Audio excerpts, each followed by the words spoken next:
네, 오늘 말씀에 보면은 여러 사람들의 이름이 나오고 있습니다. 사람에게 있어서 이름은 참으로 중요합니다. 어떤 이름을 가지느냐에 따라 인생이 성공과도 달릴 수도 또 실패로 치달을 수도 있습니다. 이렇게 중요한 이름이 잘 생각해 보시면 내가 지은 것이 아니라 태어나 보니 정해져 있는 것을 보게 됩니다. 어떤 사람들의 이름은 참으로 듣기 민망할 때가 있습니다. 이름이 이런 이름이 있습니다. 백김치, 신난다, 방기녀, 강도범, 박위출, 안테나. 그래서 개명을 하는 경우도 굉장히 많다고 합니다. 예전에는 귀찮아서인지 별 생각이 없어서인지 이름을 이렇게 지었던 것 같습니다. 하지만 요즘은 그렇지가 않습니다. 아기 이름을 줄 때 굉장히 신중하게 이름을 짓습니다. 그래서 어떤 부모들은 아기 이름을 위해서 돈을 주고 장명하는 경우도 있고, 고민을 거듭하다가 정말 좋고 의미 있고 예쁜 이름을 지어준다고 합니다. 저의 이름도 저에게는 선택권이 없었지만 저의 부모님의 신중한 고민 끝에 지어진 이름입니다. 만약에 제게 선택권이 있었다면 제 이름을 지금까지 사용하고 있었을지 잘 모르겠습니다. 한자의 뜻으로 보나 기독교의 의미로 보나 굉장히 부담스러운 이름이 아닐 수가 없습니다. 그래서 저는 어렸을 때부터 제 이름이 굉장히 부담스러웠습니다. 왠지 신앙이 좋아야 할 것 같고 또 거룩하게 살아야 할 것 같은 부담이 있었고, 처음 만나는 사람들도 제 이름을 듣고는 그 이름에 맞게 살고 있는지 농담으로 묻곤 했습니다. 아마 기독교의 이름을 가진 모든 사람들이 이런 고민에 빠질 것입니다. 그래서 제 주변에는 요셉이라든지 모세, 다윗, 사무엘, 한나, 하박국, 호세아 이런 이름을 가진 친구들이 많습니다. 아마 이들도 자기 이름 때문에 큰 부담감이 있었을 것입니다. 이런 이름을 가진 사람들은 나쁜 짓을 하고 싶어도 나쁜 짓을 할 수가 없습니다. 이름이 요셉인데 교회를 가지 않습니다. 또 이름이 다윗인데 술을 마십니다. 또 이름이 바울인데 담배를 핍니다. 그러면 뭐가 되겠습니까? 그러나 이름대로 산다는 것이 얼마나 큰 부담이 되겠습니까? 그만큼 이름이라는 것은 인생을 살아가는 데 있어서 굉장히 중요합니다. 사람에게 이름이 없다고 생각하면 그만큼 슬픈 일도 없을 것입니다. 누군가를 불러야 되는데 이름을 부르지 않고 저기, 거기, 자네, 이봐라고 부른다면 사람이 얼마나 가치가 없고 자존감이 낮아지겠습니까? 이름을 부른다는 것은 사람으로서의 정체성을 느끼게 해주고 자존감을 높여주는 한 방법이라 할 수 있습니다. 우리나라 속담에 호랑이는 죽어서 가죽을 남기고 또 사람은 죽어서 이름을 남긴다고 합니다. 그만큼 사람에게 있어서 이름은 중요합니다. 아마 옛 어른들로부터 이런 이야기를 많이 들어봤을 것입니다. 이름값을 하라는 말을 들어봤을 것 같은데, 사람은 누구나 이름값을 높이기 위해서 살아갑니다. 이름값을 높인다는 것은 이름대로 산다는 의미뿐만 아니라 성공하기 위해서 살아가고 무언가를 성취하기 위해서 살아간다는 뜻입니다. 그래서 우리가 아이들을 보면 항상 하는 질문이 있습니다. 너는 커서 뭐가 될래? 너의 꿈은 무엇이니? 그러면 아이들이 대답하죠. 저는 판사가 되고 싶습니다. 저는 선생님이 되고 싶습니다. 저는 의사가 되고 싶습니다. 라고 대답합니다. 자신의 이름을 높인다는 말은 하지 않지만 이렇게 무언가가 되겠다고 하는 것은 자신의 이름을 드러내겠다고 하는 말과 같은 것입니다. 최근에 초중고 학생들을 대상으로 설문조사를 한 것이 있는데, 교사가 되고 싶다는 대답이 1위를 차지했습니다. 예전에는 공무원이 되고 싶다는 대답이 몇 년 동안 1위를 차지한 적도 있습니다. 이렇듯 요즘같이 어려운 시기에는 다들 성공보다는 평범하고 안정적인 삶을 추구하는 경향이 있습니다. 이런 삶 또한 자신의 이름을 드러내는 삶과는 거리가 멀어 보이지만 결국 이것도 자신을 위해서 사는 것이기 때문에 자신의 이름을 드러내며 사는 것이라 할 수 있습니다. 이처럼 나의 유익을 위해서 사는 모든 것이 결국은 자기 이름을 위해서 자기 이름을 드러내며 사는 것입니다. 오늘 말씀에도 자기 이름을 위해서 자기 이름을 드러내며 살았던 사람들이 나옵니다. 특별히 가인의 후손들에게서 그러한 모습을 찾아볼 수 있습니다. 가인은 어떤 사람이었습니까? 동생 아벨을 죽인 자입니다. 그래서 그 벌로 하나님께서는 그에게 땅을 유랑하는 죄가 되게 하셨습니다. 근데 오늘 말씀해 보니까 그가 에덴 동쪽 롯 땅에 거주하더니 그곳에 한 성을 쌓고 그 성의 이름을 자기 아들의 이름을 붙여서 에녹 성이라고 불렀습니다. 가인이 성을 쌓고 그곳에서 살았다는 것은 분명한 죄였습니다. 하나님은 그에게 분명히 땅에서 피하며 유리하는 자가 되라고 명령했지만 그는 한 곳에 정착했습니다. 또한 그를 보호하기 위해서 죽임을 면하게 하는 표까지 주셨지만 그는 성을 쌓아서 자신의 신변을 확실하게 보호하고자 했습니다. 이것은 분명 하나님 앞에서 큰 죄를 지은 것입니다. 성을 쌓는다는 것은 하나님의 보호하심보다 더 큰 보호 장비가 필요했다는 말입니다.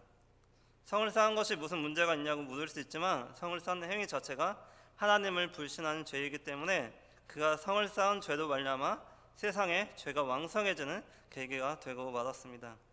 그래서 이 성이라는 것은 도시 문명의 탄생과 아주 깊은 관련이 있기 때문에 도시의 화려한 문화와 삶을 동경하는 것 또한 가인의 죄를 답습하는 것과 다르지 않습니다. 이렇게 가인은 성을 쌓음으로 하나님의 명령을 무시했고 또 하나님의 보호하심을 믿지 않았으며 하나님이 아닌 자신의 이름을 위해서 살아갔습니다. 아마 가인은 그 성으로 인해서 유명한 사람이 되었을 것이고 또 그의 아들 에녹은 모두가 부러워하는 성주가 되었을 것입니다. 가인의 후손들은 이러한 가인의 모습을 보고 자라났으며 그들도 자신의 이름을 드러내기 위해서 성공적인 삶을 지향했을 것입니다. 오늘 말씀을 보면 알겠지만 가인의 후손들은 각각의 분야에서 뛰어난 업적을 남긴 그런 사람들이었습니다. 이거 하면 누구라는 말이 나올 정도로 성공한 인생을 살았습니다. 먼저 19절 말씀에 보면 라멕이라는 사람이 나오고 있습니다. 성경은 그에 대해서 짧게 설명하고 있지만 그는 누구나가 부러워할 만한 그런 사람이었습니다. 라멕은 물질의 복과 자녀의 복과 또 아내의 복을 받은 사람이었습니다. 그에게는 두 명의 아내가 있었는데 아다와 실라라는 아내가 있었습니다. 라멕 이전까지 하나님께서 제정하신 일부 일처제라는 아름다운 결혼제도가 있었지만 그가 두 여자와 결혼함으로 인류 최초로 일부다처제가 시작되었습니다. 그의 첫 번째 아내 아다의 이름은 꿈이다, 장식으로 치장하다는 뜻을 갖고 있습니다. 그러니까 아다는 화장과 장식으로 꾸민 아름다운 얼굴과 육체로 남자들의 눈을 즐겁게 하고 또 남자들의 마음을 사로잡는 여자였음을 알 수 있습니다. 그리고 두 번째 아내 실라는 악기가 튕기는 소리라는 뜻을 가지고 있는데 실라는 아마 애교가 넘치는 여자였을 것입니다. 이 두 여자 모두 남자가 원하는 아름다움과 매력을 가졌기 때문에 이 두 여자를 아내로 맞이한 라멕은 많은 사람들이 부러워하는 그런 사람이었습니다. 라멕은 세상 사람들이 보기에 아내의 복을 타고난 사람이었습니다. 하지만 라멕은 비록 아리따운 두 여인을 아내로 맞이했지만 그로 인해서 한 남자가 한 여자와 한 몸을 이루라는 하나님의 말씀을 거부하고 일부 다처제라는 결혼 제도를 통해서 세상에 죄를 더한 장본인이 되고 말았습니다. 라멕은 또 오늘 말씀에 보시면 아내의 복뿐만 아니라 자녀의 복도 받았습니다. 라멕이 어떻게 자녀 교육을 시켰는지는 몰라도 4명의 자녀들 모두 자신의 분야에서 최고의 위치에 올라섰습니다. 첫 번째 아들 야발은 장막에 거주하는 자로서 가축을 치는 자의 조상이 되었다고 오늘 말씀은 이야기합니다. 아마 야발의 자산은 어마어마했을 것입니다. 가축을 치는 자의 조상이라는 칭호를 얻었다는 것은 그가 조그만 목장 정도가 아니라 정말 재벌이 될 수 있을 정도의 규모로 가축을 키웠다는 것을 의미합니다. 당시 세계 최고의 목장을 가졌으니 그는 오늘날 삼성이나 현대 재벌 총수가 누리는 위상을 누렸을 것입니다. 그는 가축을 키우는 일에 있어서 도 같은 사람이었습니다. 자고 나면 짐승들이 새끼를 낳는데 그 수가 너무 많아서 셀 수 없을 정도였습니다. 그러니 하루가 다르게 그의 자산은 급격하게 불어났을 것입니다. 이렇게 야발은 재벌 중에서도 최고의 재벌이었습니다. 그리고 두 번째 아들 유발은 어떻습니까? 그는 수금과 퉁소지 않는 모든 자의 조상이라고 성경은 말합니다. 한마디로 음악과 문화의 창시자입니다. 그는 풍류와 멋을 아는 사람이었고 자기가 만든 악기로 가족들과 함께 삶을 즐길 줄 아는 자였으며 또 가수로서 또 제작자로서 성공한 뮤지션이었습니다. 유발은 형이 부자라서 돈을 모으는 데는 별로 관심이 없었을 것입니다. 그래서 취미로 음악을 시작했고 그러다가 재능을 발견하고 그 재능으로 최고의 인기를 누리게 되었습니다. 유발은 이렇게 재능과 인기를 통해서 부와 명예를 거머쥔 슈퍼스타였습니다. 라멕의 세 번째 아들 두발가인은 더 뛰어난 아들이었습니다. 오늘 말씀에 그는 구리와 쇠로 여러 가지 기구를 만드는 자라고 말하고 있습니다. 그는 뛰어난 발명가였고 훌륭한 기술자였으며 기계 문명의 원조입니다. 이 사람이야말로 집안에서는 막내 아들이었지만 가정의 가장 든든한 버팀목이었을 것입니다. 그는 다이너마이트를 발명한 노벨 같은 인물입니다. 세계를 주도하는 나라들의 특징을 살펴보면 그 중심에는 언제나 무기가 있습니다. 얼마나 강하고 단단한 무기를 소유하느냐에 따라서 세계를 제패하는 강대국이 되느냐, 그렇지 않느냐가 결정됩니다. 예나 지금이나 그 사실은 변함이 없습니다. 그러니 무기를 만드는 두발가인이야말로 시대를 움직이는 거물이라 할 수 있습니다. 두발가인이 만드는 무기가 아니었다면 도성의 방어가 제대로 이루어지지 않았을 것입니다. 그가 있기 때문에 적들은 쉽게 성을 넘보지 못했습니다. 또 그는 농기구를 만드는 사람이었습니다. 그가 만든 농기구가 없었다면 사람들은 능률적으로 일하지도 못했을 것이고 많은 소출을 얻지도 못했을 것입니다. 그가 있었기에 많은 사람들은 어려운 일을 손쉽게 할 수 있었습니다. 그가 있었기에 이 도성의 사람들은 안전하게 잠을 잘 수 있었고 배부르게 먹을 수 있었습니다. 그는 막내 아들이었지만 어느 누구도 그를 함부로 대하지 못했습니다. 그는 이 도성에 보이지 않는 실질적인 권력자였습니다. 그리고 라멕에게는 딸이 하나 있었는데 이 딸의 이름은 나아마라고 나옵니다. 굉장히 예쁘다라는 뜻을 가진 이름입니다. 아마 나아마는 외모가 굉장히 예뻐서 오늘날 연예인과 같은 인기를 누렸을 것입니다. 또 나아마라는 이름은 쾌락이라는 의미도 갖고 있어서 그 시대가 쾌락을 추구하는 시대였음을 보여주고 있습니다. 어쨌든 나아마는 외모 지상주의 사회에서 누구나 부러워하는 미인 중의 미인이었습니다. 라멕의 4명의 자녀들은 성공의 끝이 무엇인지 우리에게 보여주고 있습니다. 성공의 3요소하며 부와 명예와 권력을 말하는데 라멕의 집안은 이 3가지를 모두 가지고 있었고 거기에다가 외모까지 갖춘 완벽한 집안이었습니다. 이 집안은 재산이 있고 문화와 오락이 있고 기술과 무기, 화려한 미모가 있습니다. 정말 이보다 완벽한 가정은 찾아보기 어려울 것입니다. 누구나가 이런 가정에서 태어나길 원하고 이런 가정을 이루기를 원하고 이런 복을 받기를 원합니다. 각각의 분야에서 최고가 되길 원하고 성공하길 원하고 부와 명예와 인기 그리고 권력을 갖기를 원합니다. 이들에게 있어서 인생의 목표는 성공하여서 이름을 떨치는 것입니다. 가인의 후손들은 이렇게 자신의 이름을 떨침으로 당대 최고의 사람들이 되었습니다. 그런데 문제는 이것이 진정으로 복된 삶인가 하는 것입니다. 이들의 삶 가운데는 하나님의 이름이 나타나지 않습니다. 가인은 하나님을 알았지만 하나님을 무시했고 거부했습니다. 그의 삶은 이름을 떨친 성공적인 삶이었을지는 몰라도 죄로 얼룩진 인생이었습니다. 성공한 인생 같지만 결코 성공한 인생이 아니었습니다. 그의 후손들도 마찬가지였습니다. 가인의 후손들은 세상적으로 성공한 인생을 살았지만 그들의 성공으로 인해서 죄가 세상에 가득해지는 결과를 낳고 말았습니다. 그래서 결국 노아의 홍수 심판 때에 가인의 후손들은 그들의 업적과 함께 멸망해 버리고 말았습니다. 근데 오늘 말씀 끝자락에 보시면 가인과 비교할 만한 사람이 등장합니다. 바로 셋입니다. 셋은 아벨을 대신하여 하나님께서 주신 세 자녀입니다. 셋은 자라서 아이를 낳고 그의 이름을 에노스라고 부릅니다. 여기서 에노스라는 이름의 뜻은 사람이라는 뜻인데 연약함이라는 의미도 갖고 있습니다.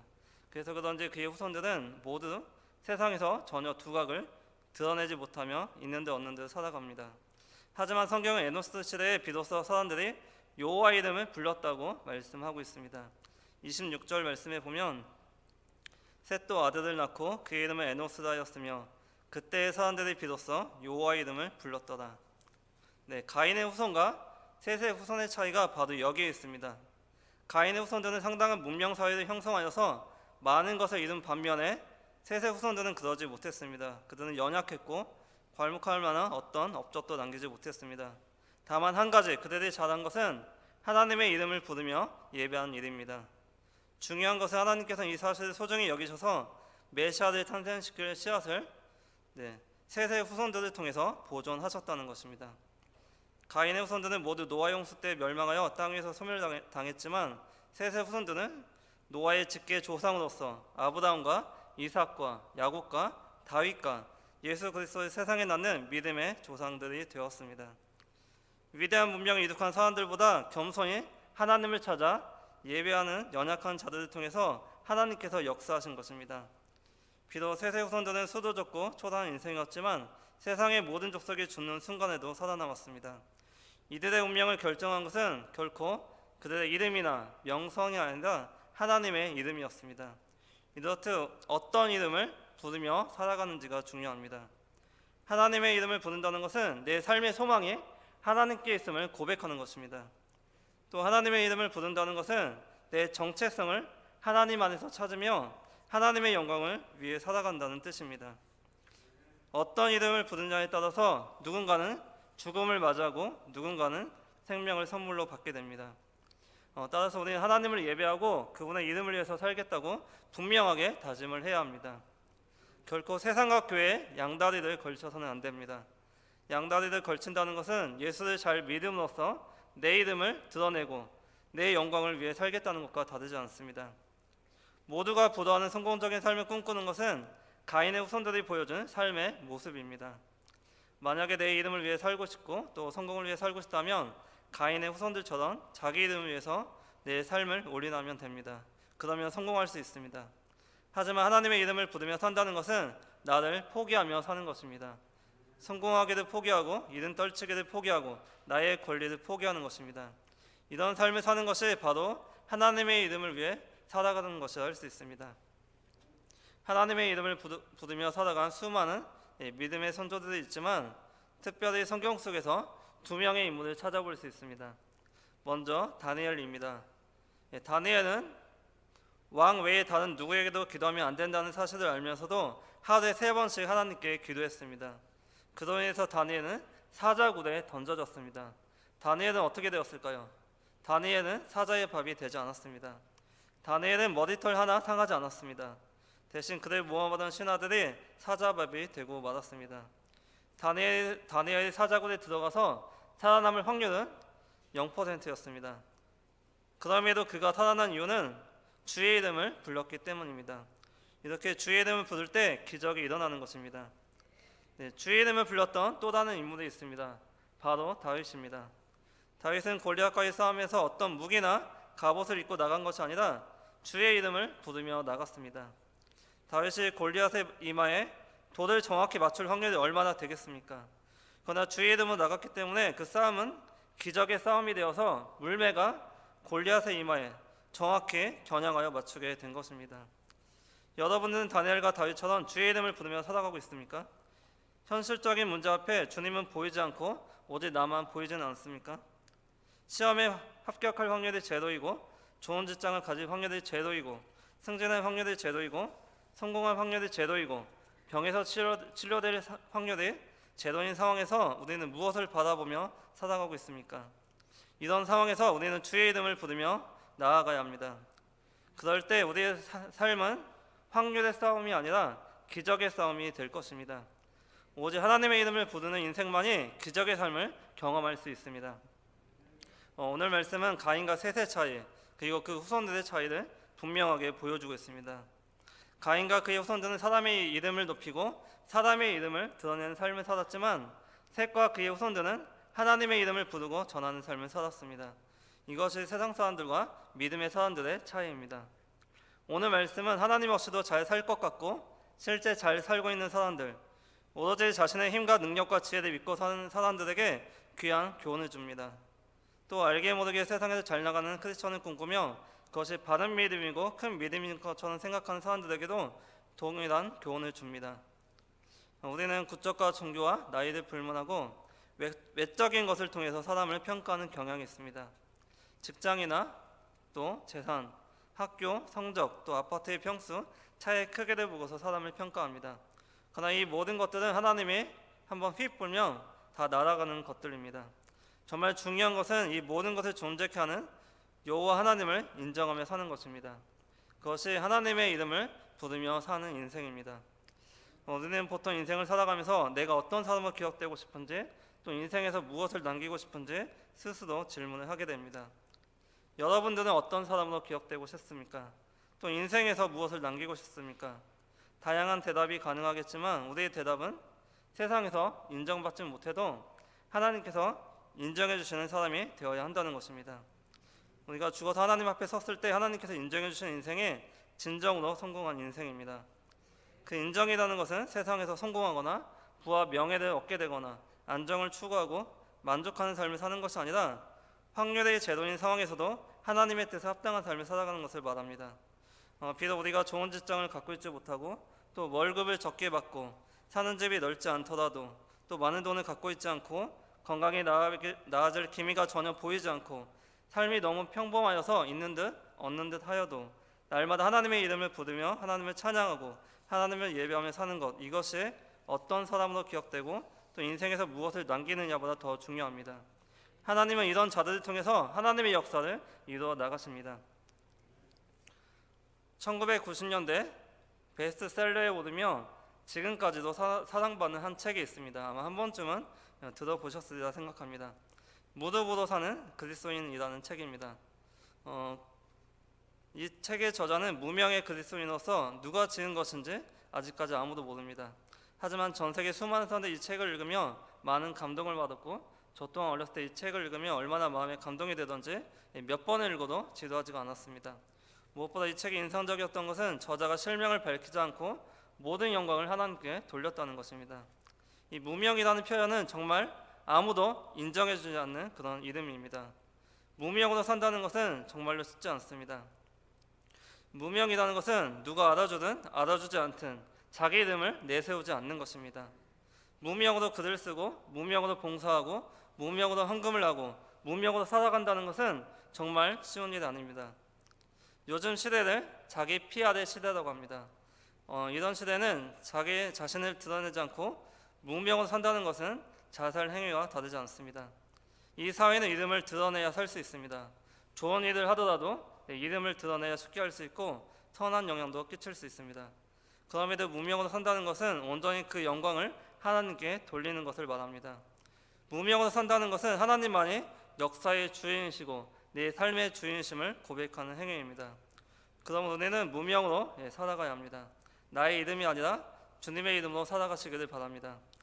이름도 없이 빛도 없이 주님만 의지하며 주님만 섬기며 살아가시길 바랍니다.